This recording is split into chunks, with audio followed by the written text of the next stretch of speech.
प्रणाम दोस्तों, आप सभी का स्वागत है मेरे YouTube चैनल पर। तो चलिए आज की भूतिया घटना की शुरुआत करते हैं। कई साल पहले की बात है। एक गांव में एक पाटिल हुआ करते थे। उस गांव में उनका काफी काम था। उनके 3 बच्चे थे।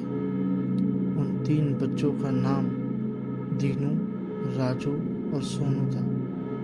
दोनों बड़े बच्चों की शादी हो चुकी थी और उन्हें 2-2 संतानें थी। तीसरे बच्चे की शादी लगभग तय हो चुकी थी। पूरे गांव में पाटिल का नाम तो था ही, लेकिन उनके यहाँ पर होने वाली शादी को एक उत्सव के रूप में मनाया जाता था। पाटिल के घर में जब शादी तय हुई तो पूरे गांव की रंगत पड़ गई थी। उसी दौरान एक दिन पाटिल ने अपने गांव के चौराहे पर एक सभा बुलाई और उस सभा में उसने सारे गांव को आमंत्रण एक साथ ही दे दिया कि आने वाले कुछ ही दिनों में उसके यहाँ पर जो शादी होंगी उसके लिए गांव में कई सारी बसें लगाई जाएंगी, ताकि किसी और करीब के गांव में जहाँ पर उनके छोटे लड़के का रिश्ता तय हुआ है, मतलब सोनू का रिश्ता तय हुआ है, सभी लोग उसमें आमंत्रित हैं।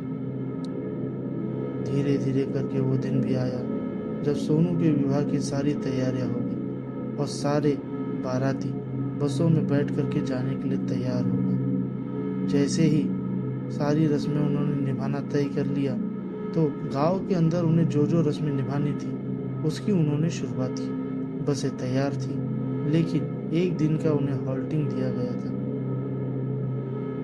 उसी दौरान हल्दी की रस्म जब वो मना रहे थे तब सोनू को सभी लोगों ने एक एक बार करके हल्दी लगाई और सोनू भी बड़ा ही विवाह का आनंद ले रहा था।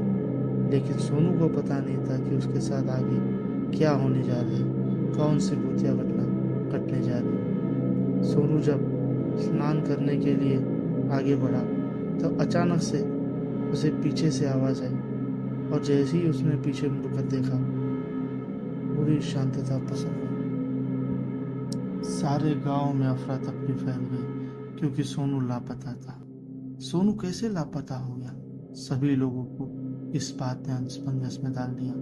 जो कुछ लोग बसों में बैठ करके आधे रास्ते तक पहुंच गए थे वो भी गांव से लौट करके आ गए, क्योंकि सोनू की तलाश सभी तरफ जारी थी। सभी लोग हैरान परेशान थे कि आखिर सोनू को हुआ क्या होगा। पुलिस कंप्लेंट की गई, सब तरफ पता किया गया।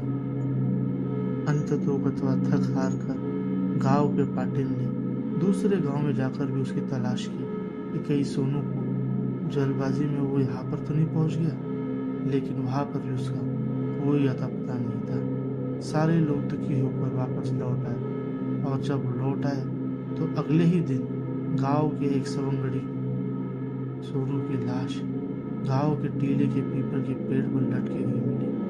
उसके शरीर पर जो हल्दी लगी हुई थी वो भी अभी तक गीली ही थी। इस बात से सब लोग हैरान थे।